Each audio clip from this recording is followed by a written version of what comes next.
We are back. We are in it.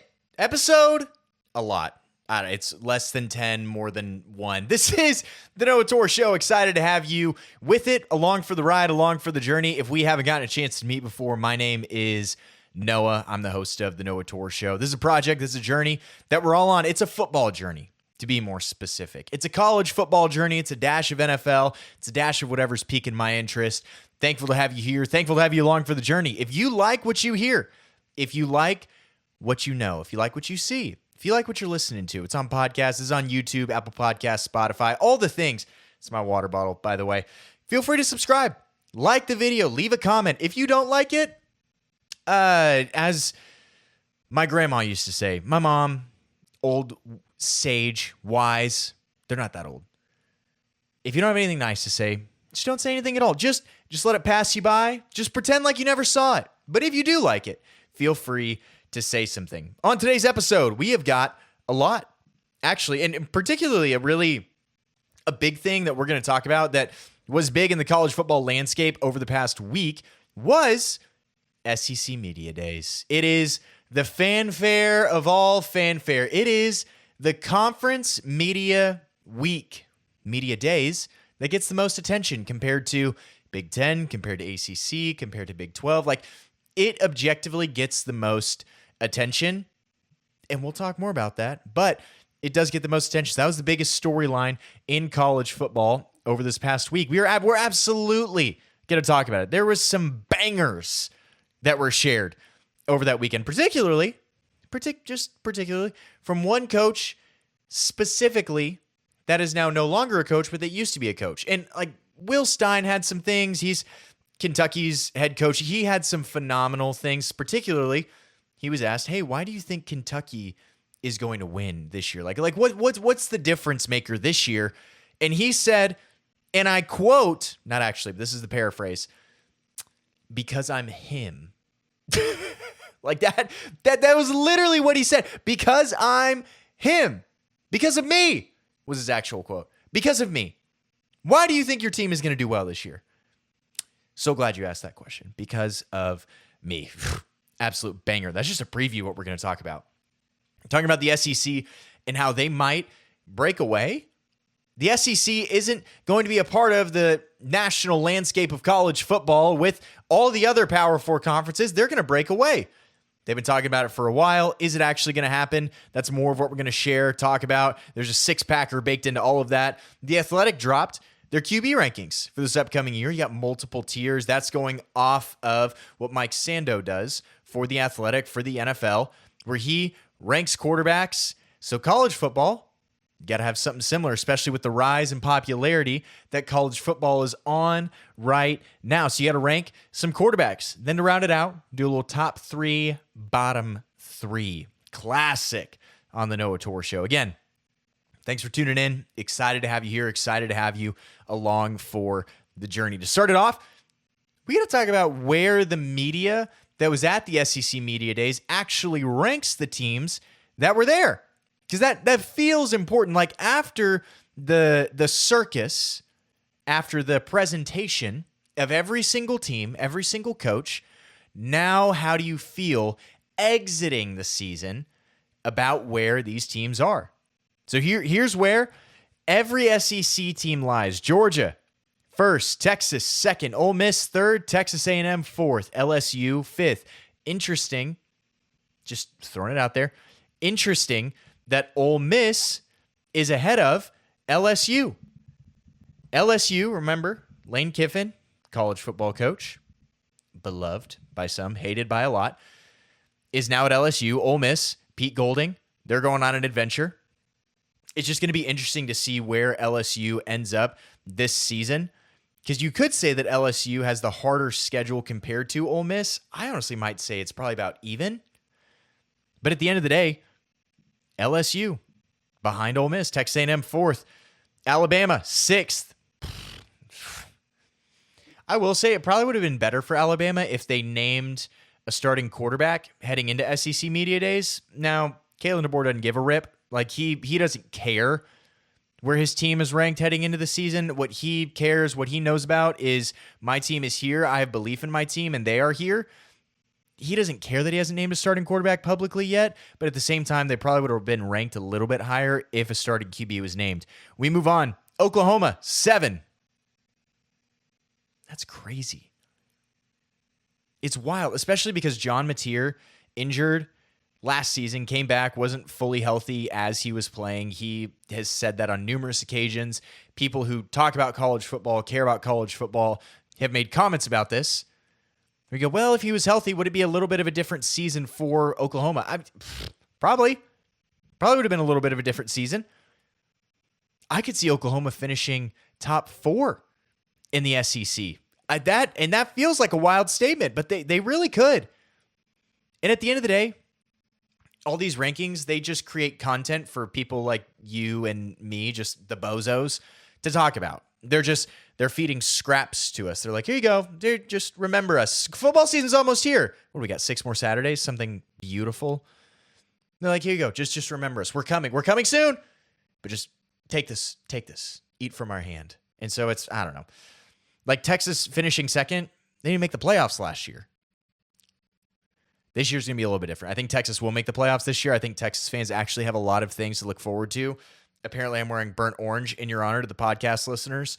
Sorry. It's one of my favorite shirts. Not because of the color, but it's one of my few shirts in rotations. I don't know if you, side note, this specifically speaking to the men and women, but I feel like you probably have a little bit more options and you're probably better about creating options and opportunities. But for the men, do you just got a t-shirt rotation? Because I have about 5 or 6 that I just, every week, that's it. The t-shirts go on rotation. I don't have much more than that. I do have more, but they're tucked away in a drawer, and they honestly should probably go to Goodwill. If being honest, I need to make a Goodwill trip. That's neither here nor there. We're talking about how Oklahoma is 7th, and you know what? John Mateer probably has a t-shirt rotation. So I can see Oklahoma actually finishing in the top 4. I'll say it. Texas A&M very likely could finish lower than 4th. And then once you get below Oklahoma, there's not a ton of variability that I see within the conference of teams that could actually move up to different levels or teams that could drop down. Because honestly, I think it's probably about where it's going to be. Because you look next, it's Tennessee. Tennessee, nobody's super high on Tennessee coming into this season. Tennessee, with Josh Heupel, it's better than what they've had. Can they be better? 100%. I think there's opportunity. I think there's money there. I think there's ways that Tennessee can be better. But Joey Aguilar, him not being able to play for Tennessee this year, that was for sure a bummer. That is absolutely a bummer. That's going to change the way that this season goes for them. But at the same time, Tennessee finishing one spot, just one, above new coach John Sumrall in Florida. Tennessee probably got about 100 more votes than Florida, which by comparison, the drop-off from Oklahoma to Tennessee, 600 votes. 600 votes. Points, whatever. Where Oklahoma got 1,914 for those of you listening and counting them up at home. Tennessee, 1,320. That is a massive difference. And then let's just read off because there's a big drop off from 1 and 2 down to 3. Georgia, 25-19. Texas, 24-49. Ole Miss, 2004. Texas A&M, 1967. So there's a big drop off, 1 and 2, 3 and 4, and then you go down from 7 to 8. So it's almost as if media has these guys ranked in specific tiers, and you can go all the way down more. There's a difference between Auburn and Vanderbilt. That's 12 and 13, and then Arkansas is in a league of their own. Nobody thinks Arkansas is going to be good this year. It's a bummer for the Hogs. It's a big bummer. It's a lot of opportunity there. And just opportunity. The land of opportunity. The Arkansas Razorbacks. That feels right. So Tennessee is in 8th. Florida is in 9th with 12-17. Missouri with 11-05. Then you got South Carolina, 956. I will say, I think South Carolina has the opportunity to be at the top of the bottom, just so to speak. Shane Beamer, he's absolutely on the hot seat. Lenore Sellers didn't perform as well as you would have hoped last season. A lot of that came down to offensive line play. It wasn't awesome.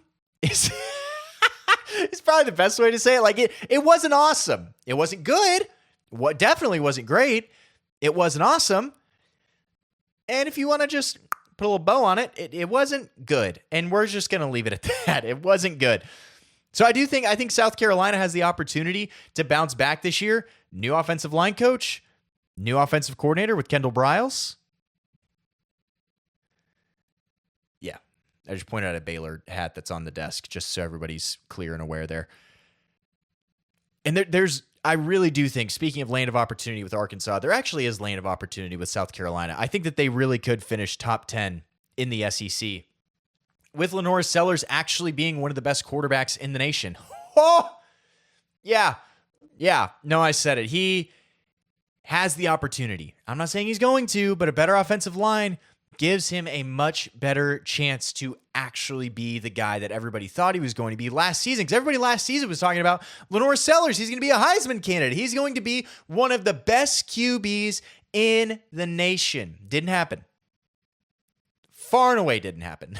A massive bummer for South Carolina overall. 4-8 was their record last season. There's so much room for improvement for South Carolina. It's hard to say that your floor is anything worse than 4-8. There's an opportunity to be so much better this season. So coming away, looking at SEC Media Day rankings, it's very clear that people think Georgia's going to win the conference. Very clear that they think Texas is not far behind.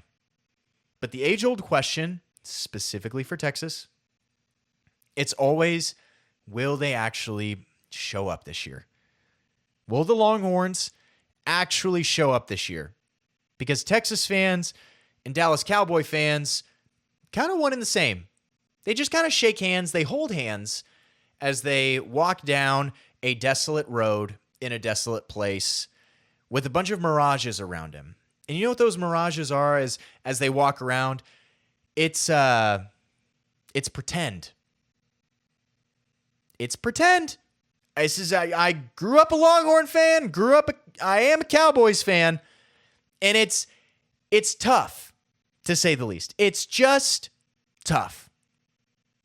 Because every year there's hype, there's expectation, and you start tuning it out. You stop listening to it because as you walk down the road of desolation, the road of isolation, the road full of mirages and dreams that are about to be shattered, you kind of stop listening to it. So any Longhorn fan that is listening, any Texas fan that is watching, you're seeing this going, yeah, sure, Arch is supposed to be better this year, which we all hope Arch is supposed to be better this year. Last year, he wasn't even that bad. It was just insane expectations that he didn't live up to, but he kind of finished the season pretty decently. If you go back and look at his statistics from last season, I will harp on that consistently. Onward we go. You got one of the top wide receivers in the transfer portal in Cam Coleman. Parker Livingston is gone. That's fine. Defense is supposed to be stellar. Got Will Muschamp in there. So there's a lot of things that are supposed to be good for Texas, but there's always supposed to be things that are good for Texas. How's it going to shape out this year? Yet to be seen. We will see what happens for the Texas Longhorns. One last thing on the Media Day rankings before we move on to what just outlandish things were said at the SEC Media Day conference. It's not a conference, SEC Media Days. I really do think, again, South Carolina could finish higher. That drop-off from Oklahoma down to Tennessee, that's worth noting. That media members don't have high confidence in any other team outside of the top 7. Georgia, Texas, Ole Miss, Texas A&M, LSU, Alabama, Oklahoma. Outside of that, not a ton of confidence. First-year coaches, again, outside of LSU and Lane Kiffin, not getting love. They are not getting love. Which makes sense. You got a whole new crew coming in. You got a whole new team to deal with. But the media members feel confident about the established teams with established track records and established everything. So, Georgia's going to win the SEC. That's what we established right here. Because, these always go according to plan. So, that's going to be exciting for Georgia. Congrats on winning the SEC. Onward! The SEC is breaking away. Woo! do. They're going to break away. They're going to secede. They're going to go do their own thing and survive on their own. It's going to be awesome. Are we ever going to stop freaking talking about this? Every year, the SEC's breaking away. Dog, they're not going anywhere. I promise you they're not going anywhere. We're going to talk about that. But just the amount that the SEC talks about, we're breaking away. We're going to go away. We're going to go do our own thing. It's going to be awesome. Everybody's going to pay attention to us. We're going to survive on our own. As a college football fan as a whole, not an SEC specific fan, it's exhausting. It is exhausting to hear the rhetoric and the words and the exact same story come out of SEC media days and just the SEC in general, time and time and time and time and time and time and time and time and time and time again. That they're the best. They're the best. They're the best. Nobody can come close. Nobody can compare to the SEC. We are the best. We are the best conference. It just means more in the Southeastern Conference. Totally. Yeah. Hey, by the way, who won the national championship past 3 seasons? Like when the NIL money started taking off, and I don't want to hear anything about, well, that's not when the NIL money actually started. Sure, that's fine. But when all the teams could start paying their players, what happened? When all the teams caught on, when all the conferences caught on, what happened? Who has won the past 3 seasons? Not the SEC. And not only that, it's not even just one team from a different conference. It's 3 different teams from one conference. Michigan, Ohio State, Indiana. I got there. Sorry. Need to go take a nap. Indiana, Ohio State, and Michigan. Now, SEC fans will come back and they'll say, well, yeah, but Michigan cheated, and Ohio State, that was just like a pansy year, and then Indiana, it's a fluke. They had a team full of 26-year-olds. Yeah, totally. I'm great. Let's come up with some excuses, too. You guys didn't win because you had bad teams. If you're going to do that, I'll just come right back. Let's call a spade a spade. You didn't win. You're not the best conference right now. You're used to being the best conference. That's fine. You're not. Don't pretend like you are. Do you want to know what the SEC has that no other conference has right now? The marketing powers and brainwashing ability. Like the way that the SEC is able to continue marching forward and say, we are the best is unbelievable, because if you say it enough, you believe it. And so many other people believe it too, because for so long, that was the case, where the SEC was the best. And there were a few other teams here or there, but the SEC, objectively, it was the best. They have the biggest media presence. I think that's still true. They have the biggest media presence. Because when you think college football, for the most part, even for the average person, this is what matters too, not just the sickos, but for the average person, for the casual. You're going to think of SEC. You know who's in the SEC? Florida, Alabama, Texas, Oklahoma, Georgia. I didn't even say some teams and people are already going to be upset. LSU. Like, you can just go down the list. Texas A&M, Oklahoma. I already said Oklahoma. Just felt like saying it again. I'm pretty sure I said them at least. Like, it is big names with big brand recognition. And that's why the SEC does what they do. Why they can come out and swing and say, yeah, we are the best. We are the best. We are the best. We are the best. Everybody knows it. But then the sickos come along and it's like, well, are you actually the best? Are you sure about that? I don't know about that. Because you just point out, you go, well, who won the last 3 seasons? And it wasn't just one team. I think that's where this argument breaks down, is that there's a lot of people who will come together and they'll say, well, yeah, totally, yeah. But it just, there's excuses. It's not that it's just been off 3 seasons for the SEC. It's that they're starting to lose their grip just a little bit. I will say, if the SEC comes back this season, wins a national championship, there will be a completely different narrative. I will switch my tune. I will say, man, maybe there really are 2 top dogs. Right now, there's one clear top dog. It's the Big Ten. And people will come and say, well, it's top heavy in the Big Ten. That's why. It is top heavy. They've got 3, 4 good teams. And anything beyond that, they're not good. They have bad teams. You know who has bad teams in their conference? The SEC. It's bad teams. Arkansas, they're bad. Mississippi State, they're bad. Auburn, they're bad. Like I can go down the list and point out teams. You say you got bad teams in the Big Ten. You got bad teams in the SEC. I'm not even necessarily going to sit here and say I am going to take mid-tier SEC teams over mid-tier Big Ten teams. I'm not going to do that. They are comparable conferences. And I think you can absolutely bring up bowl game records here. Last year, you know how many games SEC won? 4. Lost 10, 4-10. You know what the Big Ten was? They were 11-5. Ooh, they were 11-5. And I get it.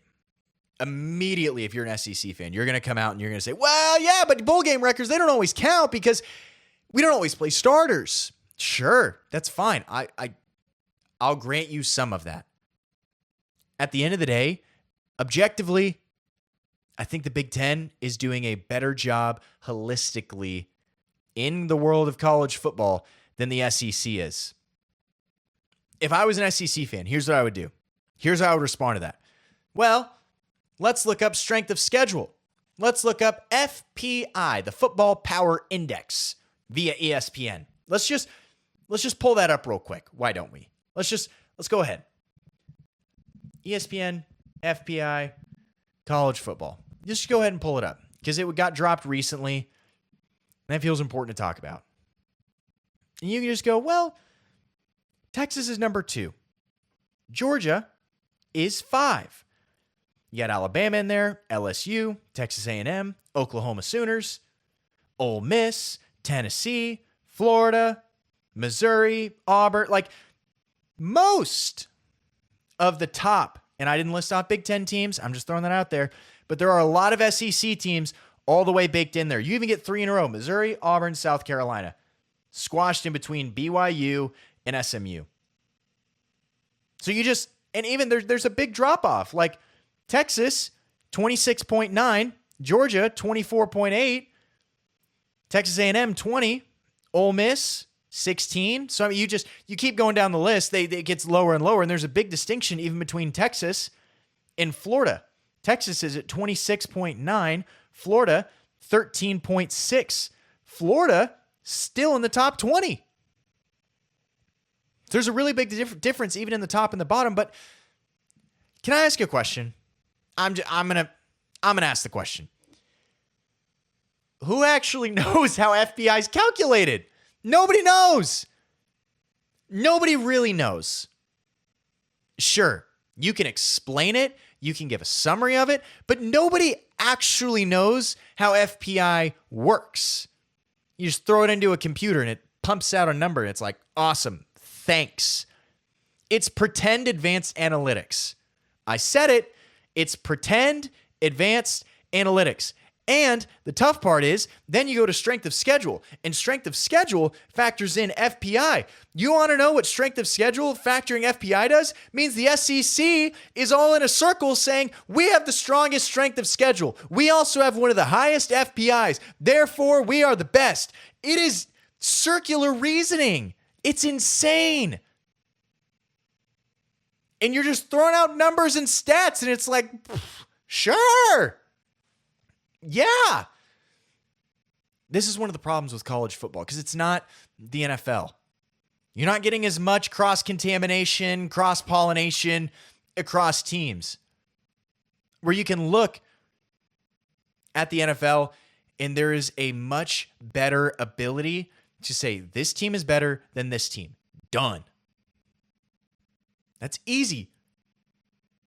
College football is harder because there is a lot more subjectivity baked in objectivity. People will say they're objective. They're like, yeah, no. I am totally objective. And I work for ESPN and I say the SEC is better. No, I'm totally objective. I work for Fox and the Big Ten is clearly better.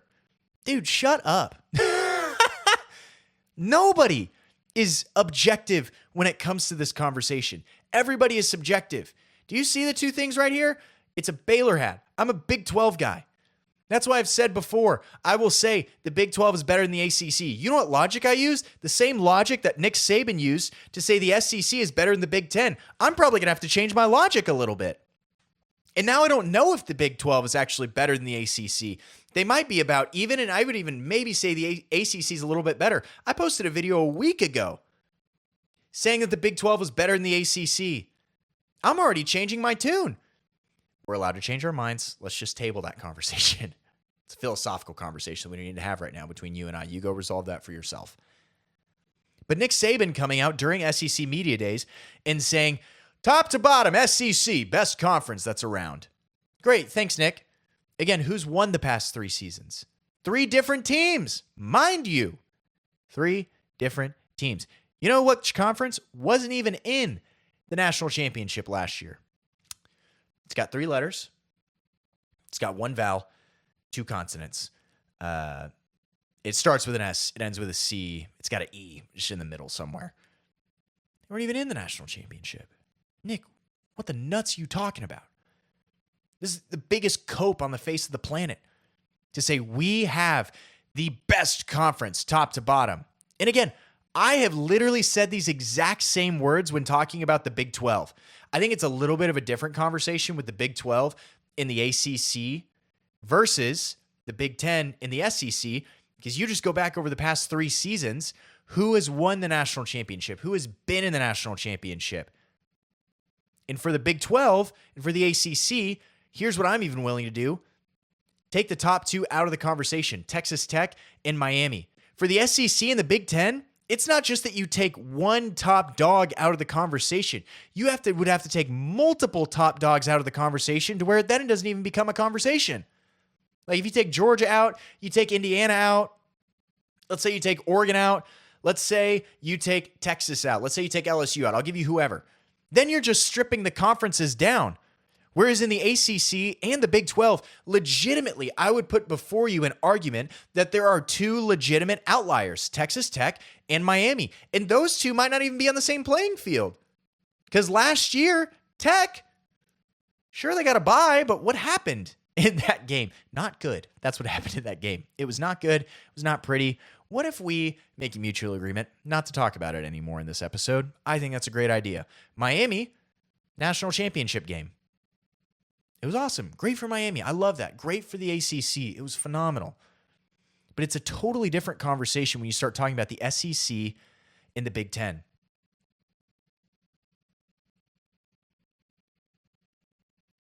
Even to, reminder, sorry, I'm scrolling down. Bowl games, they're a little diluted. Teams don't give them their full attention now. And we talked about it a little bit earlier. With the SEC, what ultimately ends up mattering a ton, is marketing. That's what it comes down to for the SEC. To tie a nice little bow on this conversation, to wrap it up, is that it comes down to marketing. They have been the best for a really long time. They are no longer the best, and that is wildly frustrating, agitating, annoying, and bothersome. All great words I just pulled out, by the way. That was right off the domer to describe how fans, coaches, staffers feel about where the SEC is sitting right now. So just to come out and say, yeah, we're going to leave.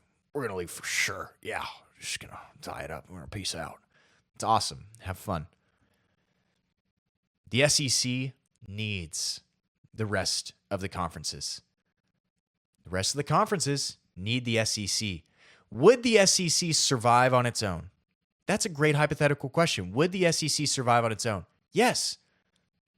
But if survival is the floor, then that's a terrible floor. The better question is, would the SEC thrive on its own? That, I don't think so. Because you know what the SEC is currently thriving off of right now? Victim complex. And you know who you need to be a victim? Other people. You need others. Do they have the fans? 100%. They got a lot of fans. They get some of the biggest college football stadiums in the nation. It's incredible. Awesome. But that doesn't mean that you're going to thrive. You will survive. But it will not be great. Could be good. And overall, as a whole for college athletics, it would be a net loss. The SEC benefits from having other teams to compare themselves to. Other teams benefit from having the SEC in college athletics. So, which also, you know who doesn't like that is SEC fans. I make a lot of SEC fans mad. Just go over to my TikTok and scroll through comments. It's incredible, I'd like to point out. Anyways, at Noah Torr 1. I'm pretty sure. Just look up Noah Torr. It's on there. Look me up on TikTok. So that brings us to the Noah Torr six-packer. Which, if you've never experienced a Noah Torr six-packer before, you're in for a treat. I'd just like to point something out. And the six-packer is any person, any human, man, woman, child, that shows up to a party and brings a six-pack is beloved. They're absolutely loved. It doesn't matter if it's a six-pack of beer, six-pack of wine, six-pack of Dr. Pepper, six-pack of apple juice. You bring 6 liters of something, you bring 6 glasses of something. Every person that shows up with a six-packer benefits anybody that is around at a function, celebration, hangout. They just benefit everybody that's around them. So a six-packer, the Noah Torr six-packer, this week is the easiest / the best fans to rage bait. And good news is that it all fits really nicely into a nice six-pack that you just carry with you. And so the people that are included in this pack of 6 are the best fans to rage bait. They're the best fans, the best, easiest fans to rage bait. It's inspired by SEC content from this past week, fans' response to it, and just how perturbed they are. And I don't think I'm going to be loved by SEC fans because of this, but number one is SEC fans. And dude, here's what I need from you. I think SEC fans need to take a chill pill. I think you guys need to calm down.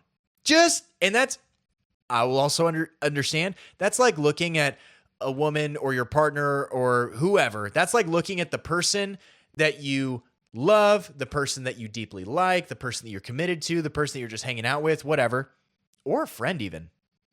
They get all fired up and it's like, hey, you know what you need to do? Just calm down.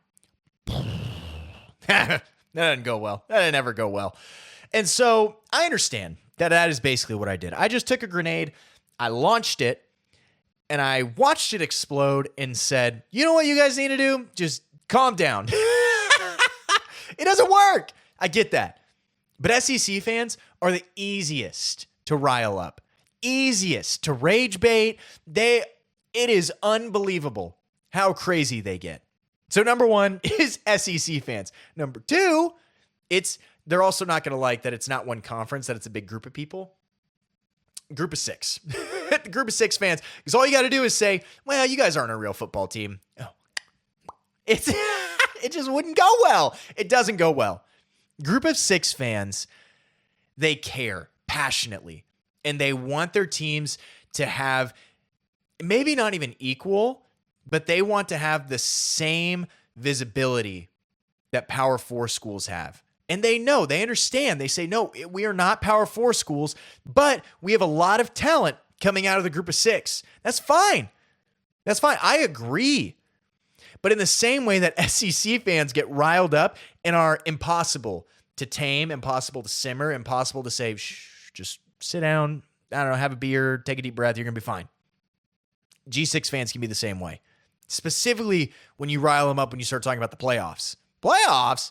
And should they even be allowed to tap in for the playoffs? I mean, that will get a fan riled up, which if we go to 24 teams, you wouldn't really have to consider all that. That's neither here nor there. I'm a 24 team guy. We'll talk about that more in a future episode. Next up, first is SEC, second is G6. Who's the third team or third conference that we got in our six-packer? It's the Big 12 fans. It's me. I am very easy to rage bait. I'm very easy to rage bait. I'm not going to lie to you. It's honestly comical because all you got to do is say the Big 12 is the fourth best conference, and I will fire up some hypotheticals. I'll fire up some nonsense just to make myself sound good. And I know other Big 12 fans will do the exact same thing. Tech fans, y'all are crazy. You're crazy. I love you. You're crazy.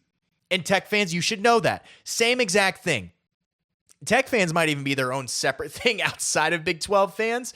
That might be one that we'll put in there. I put it in a different school or conference of football fanatics, but Tech could maybe fit in there. Big 12 fans and Tech, you guys are absolutely insane, and it is so easy to rage bait them as well because it might be a really close race between those top three. We got a distinction now.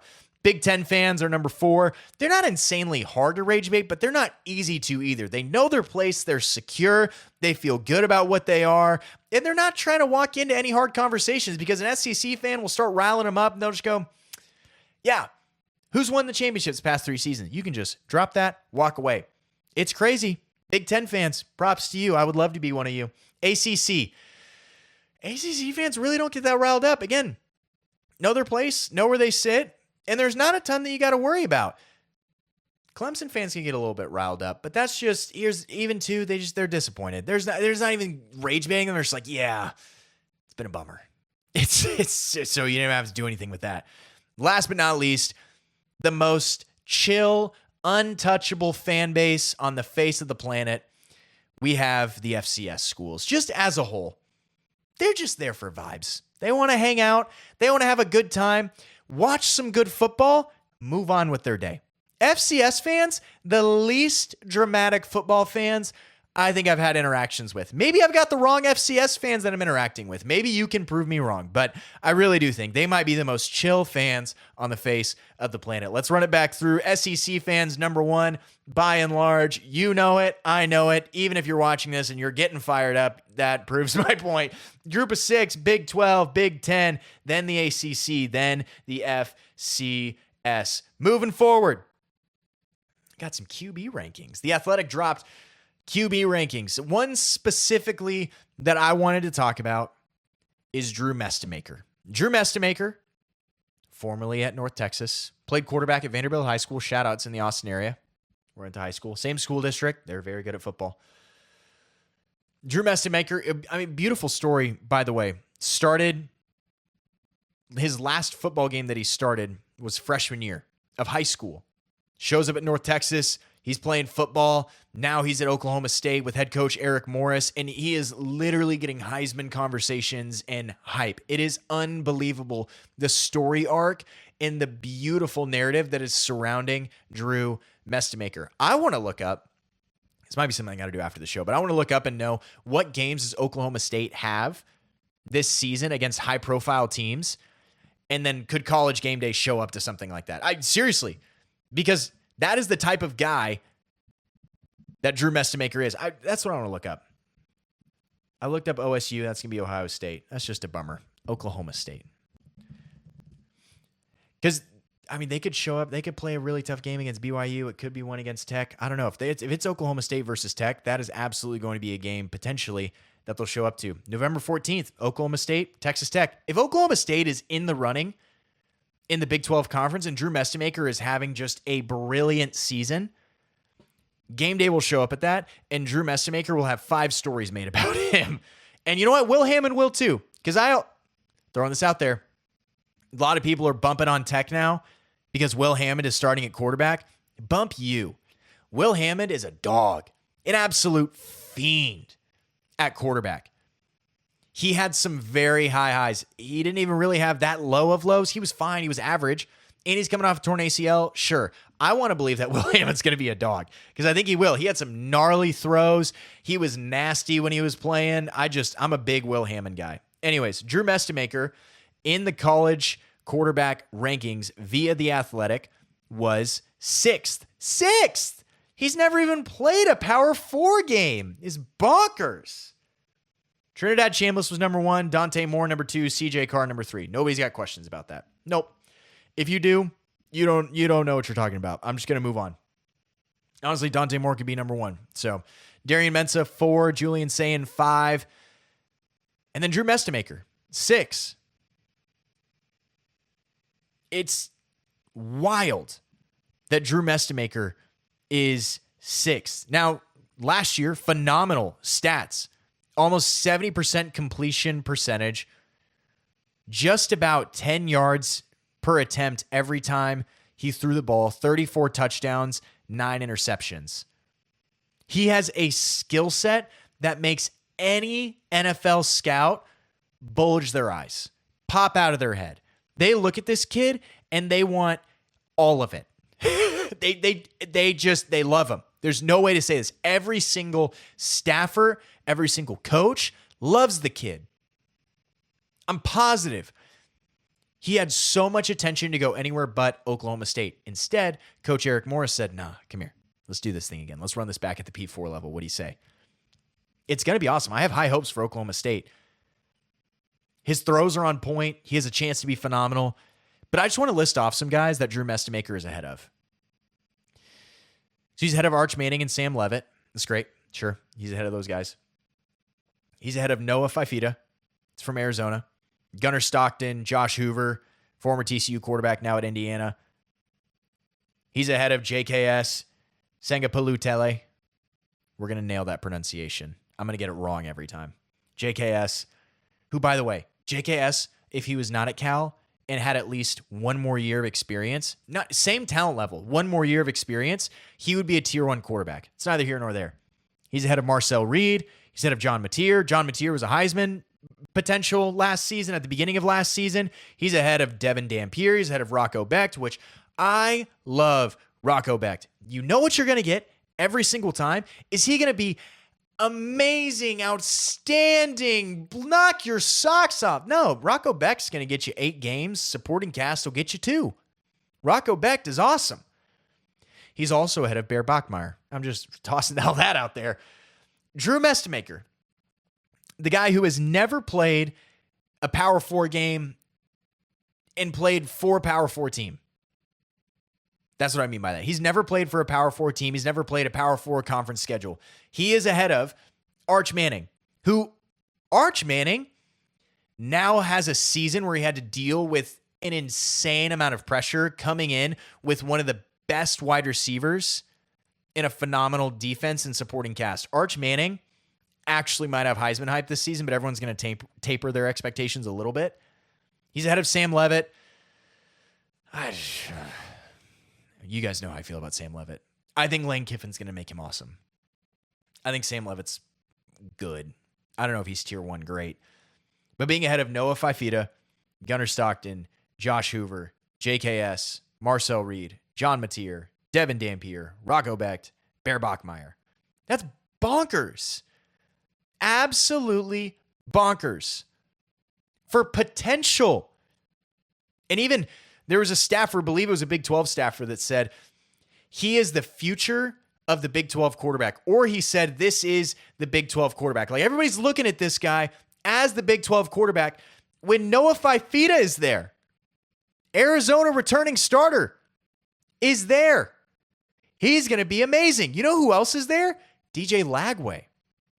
Did DJ Lagway have an awesome last season? No. Did he have a great season before? No.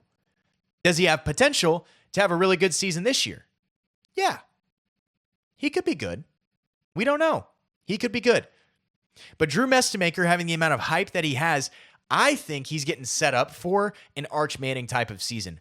Please, please let me be wrong. Please. I don't want to be right. I don't want to be right about this. I want Drew Mestemaker to win the Heisman, and I want to be wrong. I think Drew Mestemaker is going to be very, very, very, very, very, very, very, very, very good. Drew Mestemaker is going to be an awesome quarterback. But the hype and everything that is getting pumped up around Drew Mestemaker makes me unbelievably nervous Anxious. I just don't like it. I don't like it. I don't like it at all because he is getting set up for an Arch Manning type season where everybody's looking at him going, this is the guy. This is the guy. This is the guy. He's going to be phenomenal. And then he's going to come in and play like a great transfer quarterback, good transfer quarterback who's making the adjustment to the P4 level. And people are going to be like, wow, this guy's a bust. He sucks. He couldn't do it. He couldn't crack it. Maybe it's not that he couldn't crack it. Maybe it's not that he's not good. Maybe it's just he literally has to take some time to get used to a new level of speed, new level of talent that he's playing against, and just new guys overall. I wouldn't be surprised if Drew Mestemaker, probably about 4 games into the season, people were like, he's a bust. And it's like, no, dude, maybe just trust it that he's fresh and he's going to be probably pretty good by the end of the season and really good junior year. That's exactly what I think is going to happen with Drew Mestemaker. I think he's going to be great start of junior year. He legitimately has a shot to win the Heisman probably about a year from now. But coming into this year, I think Drew Mestemaker is going to be fine. I think he's going to be fine. And then I got more beef with this QB tier level or article. Why is CJ Bailey so low? CJ Bailey starting quarterback for NC State. And why is Desmond Williams so low? Because I'm gonna say the thing. Desmond Williams is a tier 3. CJ Bailey, I also think is a tier 3. I'm double checking this. Yeah, CJ Bailey, top of tier 3. Desmond Williams Jr. My apologies. Threw an extra S in there just for fun because I can't type. Williams and Bailey. If Williams was on LSU's roster right now, which he had a chance to be, I'm just throwing that reminder out there. If he was on LSU's roster, he would be a tier 1 quarterback. LSU wanted him over Sam Leavitt. Sam Leavitt was not the number 1 option for LSU. It was Williams. CJ Bailey, returning starter.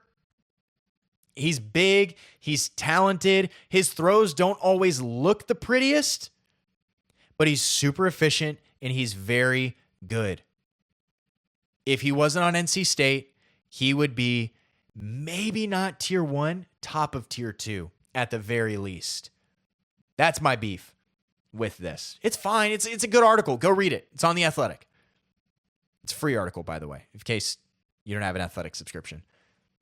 And so it's fine. It gives you a good idea of where quarterbacks are all at for this upcoming season. But the beef that I have with Bailey, the beef that I have with Williams, and there's some other guys that you get to know on there. If you really want to know some guys to pay attention to, Jaden Maiava, very good. Second year at USC. He's going to be a force to be reckoned with. He's going to be phenomenal. Apparently, according to a Big 12 head coach, most underrated quarterback. Yeah, I think he's going to be great. Anyways, top 3, bottom 3. Final segment that we got on the show. We're doing best feelings and worst feelings in the world. Best feelings and worst feelings in the world. And the reason that this got started, I went back and I looked at my notes. Got a little notes app just to try to keep track of just what I want to talk about on the show, what all that's going to look like. And so I just wanted to talk about it. And I was like, you know what? Which also, Jaden Maiava, just wanted to double check this, by the way. 3rd season with USC. I said it earlier. I said 2nd. That's my bad. Okay? That's my bad. 3rd season with USC. 2s and 3s, they get confusing. Best feeling, worst feeling. We're going to start with best feelings. We'll go top 3, and then worst 3, we'll go bottom 3. Top 3, bottom 3 on the Noah Torr Show. Best feeling. In no particular order. No particular order. Don't crucify me. Sneezing. Sneezing. It is a great feeling when it happens. I will point something out that I think the buildup of sneezing kind of sucks. The buildup sucks because a lot of times it's this 3 to 8 second period where you just get a little something right here. For the podcast listeners, I'm touching my nose, top of my nose. Top of before you get to the cartilage bone structure, the squishy part of the nostril. You know what I'm saying? The bottom part. This is unbelievable. But you get this buildup. That part's the worst. That part sucks. So you just go, in TV shows, we go, huh? And you kind of like tilt your head back a little bit and your eyes start closing. It's like, please, God, let me sneeze. Because not sneezing is one of the worst feelings in the world. It's not on this list. It's an honorable mention. But when you get the, achoo! Just spit all over my mic. When the chew hits, you get transported to another world. I mean, it is sensational. Ethereal, one even might say. One might say, because of how much the buildup sucks and the threat looming of, I might not sneeze, to then when you reach the point where it goes, no, I'm going to sneeze, and it plows through. Choo! One of the best feelings in the world. Is a completed sneeze. Number 2. It's the first bite, very specifically the first bite of a food or a snack that you're craving. A food that you are craving. The first bite, because every bite after the first bite is just a taste in a shadow of what the first bite actually was. The first bite, when you have, let's say, I'm going to throw something out there, okay? When you go get a burger, and it's been a hot summer day. You went outside, maybe you're by the pool, maybe you were on the water, maybe you were hanging out with friends, maybe you had some yard work that day. And you finish the day, you're like, you know what I could go for right now, what I could kill. You had some water, you had like some snacks throughout the day. Maybe if you're healthy, you had some fruit. Maybe if you're not healthy, you had some chips and some Doritos, which honestly, good for you. Let's say you just had some snacks. You just go, you know what? I could kill for a burger right now. And it's probably about a 2-hour window where that burger is going to make your day the best day on the face of the planet. So you go and you get that burger, and it's that first bite. Oh, that first bite. It's magical. It is if you are touching the hand of God and you are experiencing the thing that you have longed for and sweat with blood and tears to fight for. Like, people used to go to war, and now we cut our lawns and eat burgers, but it's basically the same thing. And so you eat that burger and nothing else can touch it. Bites 2 through, how many bites does it take to go through a burger? It's like how many licks it take to get the center of a Tootsie Pop. Probably takes you, like over under 19 and a half? I'm going under. 19 and a half feels high. I agree with you. But bites 2 through the end are just shadows of bite number 1, because bite number 1, one of the best feelings in the world. Number 3, I kind of went back and forth on this one. I went with putting on shorts and a t-shirt or comfy clothes. Let's fill in comfy clothes after getting off work.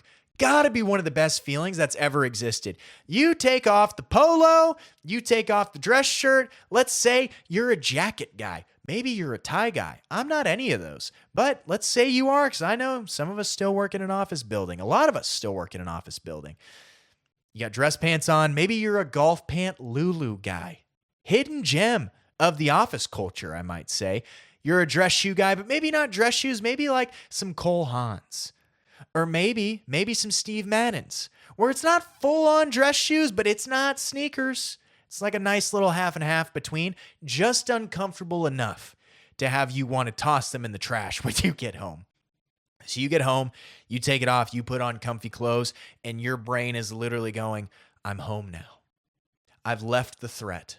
I have left the place where I've spent 8 hours of my day, and I'm ready to retire home for the rest of the evening. Maybe some of you go out and you hang out with friends afterwards, you go out and do whatever. That's fine. You do you. But the most important part of what you go and do is that you're comfortable. You're not wearing buttons. Maybe some of you are wearing buttons. You're not wearing uncomfortable buttons. You're not wearing a dress shirt. You don't got to dress up. It is the change in the switch, the physical representation of a mental switch. One of the best feelings in the world. Bottom 3. Top 3 recap. Sneezing, first bite of the food you're craving, and then putting on shorts and a t-shirt after getting off work. Bottom 3. The worst 3. You know when you lose one sock, and it's nobody's fault except probably your own. But I will say, Where did we ever land on dryers eating socks? And how true is it? Because my theory is that I really do think the dryer disappears socks. Like socks get eaten by the dryer and nobody can tell me otherwise. It is unbelievable the amount of one socks that I have lost. And then you kind of lose it and you just keep one sock on reserve because it's like, you know what? Which I also hit the table. If you heard that in the mic, I apologize. I'm going to lose another sock. And this one will be my tribute. It is your sacrifice to the dryer gods. You have one sock and you just offer it up. You say, I will part with thee. That's your sacrifice to the dryer gods, is you keep one in reserve because eventually you're going to lose another one. You just get to tap it in. You say, all right, bud, your turn. Time to tap in. It's your 12th man on the bench. And when your star player goes down with an injury, you got to bring him in the rotation. Does it ever get used up until that point? Who's to say the sacrifice sock doesn't change every now and then, but that's one of the worst feelings in the world. Second one is it's a tandem. Is it cheating? I don't know. I make the rules. Is the joke not landing in the group chat or story falling flat in person? I think the story falling flat in person might be worse than the joke not landing in the group chat because at least you don't have to face them in the moment. It's just, nobody sent a ha-ha. Nobody reacted to it. And you just kind of move on and they don't say anything. You don't say anything. You kind of keep moving on with your day. The worst part is when you're in person, you start telling a story and you get not even halfway through. You get a quarter of the way through the story and you want to abort. It's like, this was a bad choice. This was a bad story. I don't like this story. Nobody likes this story. There's no way to fluff it up. There's no way to zhuzh it. It just is. And it's a terrible story. And I think that's one of the worst feelings in the world because you feel like a fool. You feel like a clown. You feel like you are literally Arkansas in the SEC. There's no winning. All losses. Last one. Talking ball with the that's what I meant guy. When you start talking back and forth and he says something, you're like, oh, wait, I think it actually might be this guy that you're talking about. Or maybe Heath mentions one stat and it's like, actually, I think you're talking about this stat. Or maybe he says one opinion. You're like, actually, I think it's this. He goes, oh, yeah, that's what I meant. It's not, though. It's not. Because if it was what you meant, you would have said it. If it's what you meant, you would have said it. The best guys that you can do it with are the guys that don't pretend. You say something, they just go, crap. Like, I forgot about that. And they actually literally forgot about it. Not the guys that pretend to forget about it. Just own it. If you don't know what you're talking about, don't talk about it. Don't say, yeah, that's what I meant. You didn't mean it. You didn't mean it. Bottom three, losing one sock, joke not landing in the group chat, or story falling flat in person. Last one, talking ball with the that's what I meant guy. This has been the Noah Torr Show. Thanks so much for tuning in. Be sure to subscribe on YouTube, like the video, follow on Apple Podcasts, follow on Spotify, drop a review if you liked it. Like the video, leave a comment. Remember, if you don't have anything nice to say, don't say anything at all. Love you. See you soon.